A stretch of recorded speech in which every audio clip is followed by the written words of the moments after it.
आध्यात्मिक प्रवचन के नए वीडियोस देखने के लिए चैनल सब्सक्राइब करें, बेल आइकॉन दबाना ना भूलें। परम सत्कार जो प्यारी साध संगत जी, प्यार से कहना धन निरंकार। और साध संगत, जिस काम के लिए हमें ये इंसानी जामा मिला है, और साध संगत सबसे पहले तो किस लिए हमें ये जन्म मिला है, और सत्संग उस जिसने हमें ये इंसानी जामा दिया है उस परमात्मा की जानकारी कैसे हमने करनी है। क्योंकि सत्संगत बाकी काम तो सारे जीव जंतु पक्षी पंछी सब घर भी बना रहे हैं अपना, और ये बच्चे भी उनके सबके हो रहे हैं, और सत्संगत बच्चों की परवरिश भी कर रहे हैं। लेकिन सत्संग जो एक इंसान को जामा मिला है कि तो उसको इसीलिए ये इतना ऊंचा दर्जा दिया गया है कि वो अपना ये सारे कामकाज करते हुए इस परमात्मा की भी रक्षा करनी है, इस परमात्मा की भी जानकारी करनी है, जो हमें सतगुरु बाबा जी ने ये ज्ञान देकर इस निराकार के दर्शन कराए हैं। आज सत्संगत अब हमने इसके दर्शन तो कर लिए हैं, लेकिन सत्संगत अपने आप को, अपनी अवस्था को कैसे चलाना है। आज सत्संगत बात करेंगे कि मन को हमने कैसे काबू करना है। सत्संगत जितने भी हमारे बॉडी के पार्ट्स हैं, ये सत्संगत चाहे हमारा दिमाग है, दिमाग का भी इलाज डॉक्टर कर लेते हैं, चाहे हमारे नाक है, चाहे कान है, चाहे आँखें हैं, और चाहे हार्ट है, लेग्स हैं, बाजू हैं, हाथ हैं, पेट है, सबका इलाज डॉक्टर कर लेते हैं। लेकिन सत्संगत एक मन ऐसा है जिसका इलाज कोई भी नहीं कर सकता, क्योंकि डॉक्टरों के पास ऐसी कोई भी क्वालिफिकेशन नहीं है कि वो मन का इलाज कर सकें। मन को हमने खुद कैसे इसका इलाज करना है। और सत्संगत मन रखे सतगुरु के पास, जिसके सेवक के कारज रास।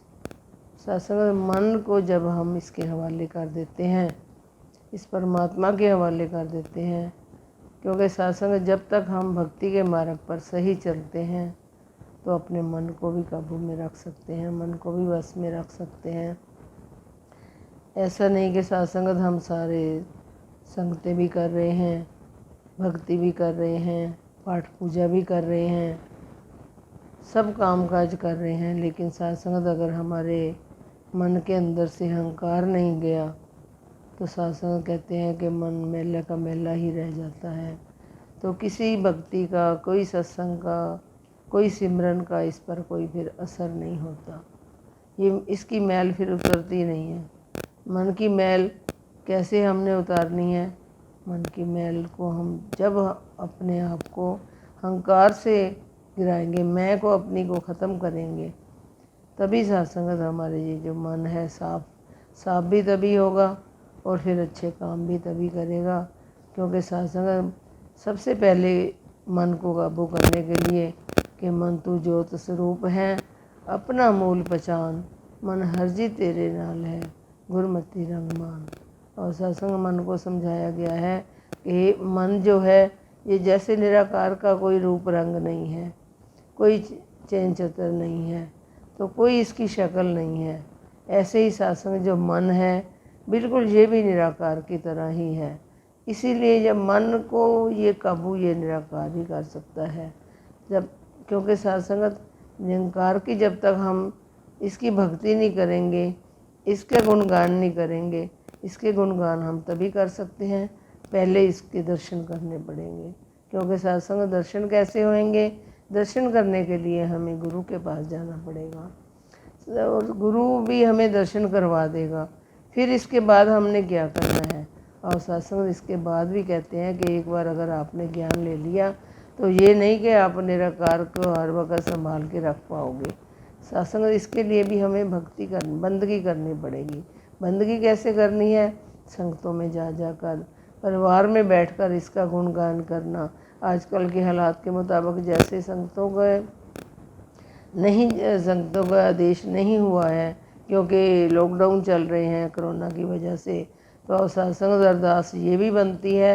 आज दिन में बैठे बैठे भी यही ध्यान आ रहा था कि सच्चा पातशाह ये कोरोना की बीमारी चली हुई है, कोरोना, तो इसमें यही अरदास बन रही थी कि हे निराकार सच्चे पातशाह आप भी मेहर करो ना, कि ताकि ये कोरोना, एक मेहर करो ना और एक ये कोरोना को, इसको ये आप ही मेहर करके इस कोरोना को भगा सकते हो।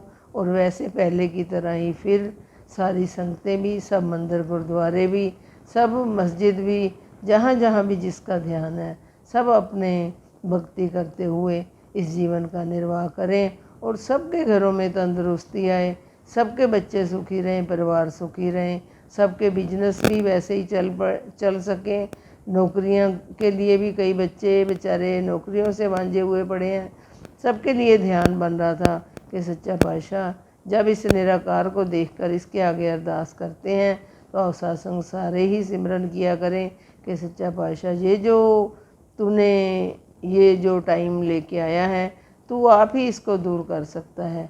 और सत्संग यही अरदास बनती है कि सच्चा पातशाह जल्दी से जल्दी ये पहले वाला माहौल, और हमने भी अपने आप को, अब बहुत समा हो गया, परिवार में भी निराकार ने दिखाया कि परिवार के साथ कैसे मिलकर बैठना है, कैसे अपने हाथों से अपने सारे काम काज करने हैं, और वैसे मिल बैठकर और आपस में मिलजुल कर ही काम भी करने हैं, मिलजुल कर घर में बैठ के एक दूसरे के दुख सुख के भी साथी बनना है। तो इस मर्यादा को भी हमने बरकरार ही रखना है, चाहे जितने मर्जी काम काज करते चले जाएं, जितना मर्जी संसार में विचरते चले जाएं।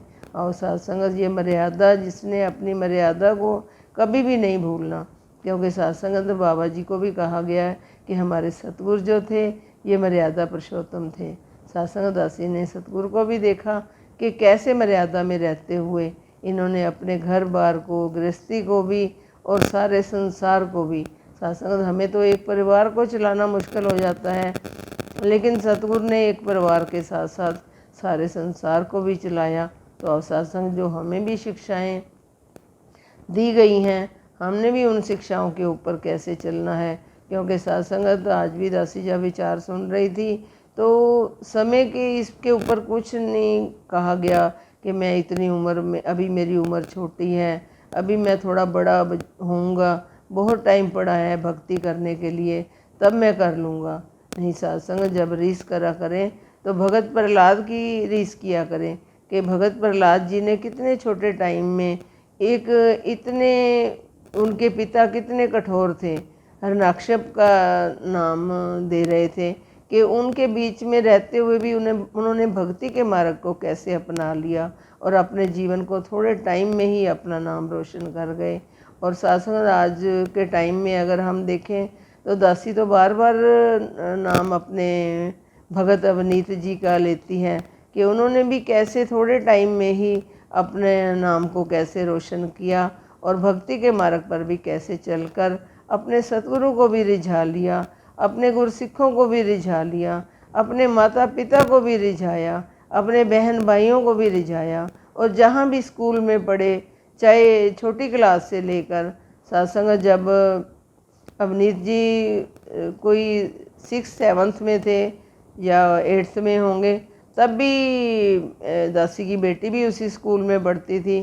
तो दासी की बेटी को स्कूल की मैम ने बोला कि आपका ब्रदर तो एक भगत दिखाई देता है, हमारा भी मन करता है कि हमारे बच्चे भी ऐसे बन जाएं। क्योंकि सत्संग जब उनके साथ कोई बात करता था तो इतनी मीठी जुबान से बात करते थे कि दूसरे का दिल भी कितना बागो बाग हो जाता था। और सत्संग हमें भी अपनी जुबान को काबू रखते हुए अपनी मीठी जुबान ही सबके सामने लेकर आनी है, क्योंकि सत्संग गुस्सा आ जाता है।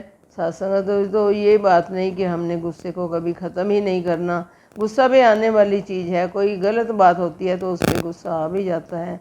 और सत्संग हम अपने मनों को तभी शांत कर पाएंगे जब हमारी ज़ुबान भी मीठी होएगी और मन भी साफ रखना है, और भक्ति के मार्ग पर ऐसे चलते हुए इस निराकार की आराधना करते हुए, इसको हाजिर नाजिर देखते हुए अपने जीवन का निर्वाह कर सकें। साथ संगत जी प्यार से कहना। धन्यवाद। आध्यात्मिक प्रवचन के नए वीडियोस देखने के लिए चैनल सब्सक्राइब करें, बेल आइकॉन दबाना ना भूलें।